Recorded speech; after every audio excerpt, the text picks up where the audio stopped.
Hello friends, तमाम बहन भाइयों को मेरा बहुत सारा सलाम। नाजरीन, मेरी आज की वीडियो ऐसे वालिदैन के लिए है जिनके बच्चों को भूख नहीं लगती, जो थोड़ा बहुत खाते हैं वो हजम नहीं होता, पेट खराब रहता है, रात को नींद नहीं आती, टांगों में दर्द और बच्चा जिस्मानी तौर पर कमजोर होता है। इन तमाम अमराज के लिए आज मैं आपको एक बहुत ही आसान घरेलू इलाज बताऊंगी, जिसके इस्तेमाल से न सिर्फ बच्चे को भूख लगेगी बल्कि बच्चे की सेहत भी बेहतर होगी। तो आइए आपको बताते हूँ एक बहुत ही आसान इलाज। अगर आपने अभी तक मेरे चैनल को सब्सक्राइब नहीं किया तो जल्दी से सब्सक्राइब करें और बेल आइकन को जरूर दबाएं।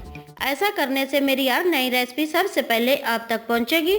इस इलाज को बनाने के लिए 1 गिलास पानी को पैन में डालकर चूल्हे पर रख दे। अब इस पानी में 2 चम्मच के करीब सौंफ शामिल करें। 2 बड़ी इलायची बीज समेत तोड़कर डाल दे। 2 खाने के चम्मच तुख में सोया डालकर पानी को 2 से 3 उबाल आने तक पका ले। पानी पक जाए तो इसे छान ले और इसमें 1.5 पाव चीनी डालकर मजीद पका ले। जब पानी गाढ़ा होकर सिरप बन जाए तो इसे उतार कर ठंडा कर ले। अब इसमें आधा कप तकरीबन 30 ml सिरका डालकर अच्छी तरह मिक्स कर ले। भूख बढ़ाने वाला सिरप तैयार है। यह सिरप 1 साल तक खराब नहीं होगा। 1 साल से 10 साल के बच्चों को दिन में 2 टाइम 1-1 चम्मच पिला दे। आपके बच्चे पेट भर कर खाएंगे। बच्चों की रंगत सुर्ख गुलाबी और कमजोरी खत्म हो जाएगी। इस इलाज को एक बार जरूर इस्तेमाल करें और कमेंट्स में अपनी राय से जरूर आगाह करें। वीडियो पसंद आए तो लाइक कर दें और मेरे चैनल को सब्सक्राइब करना ना भूलें। मिलते हैं एक नई वीडियो के साथ। इजाजत दीजिए। अल्लाह हाफिज।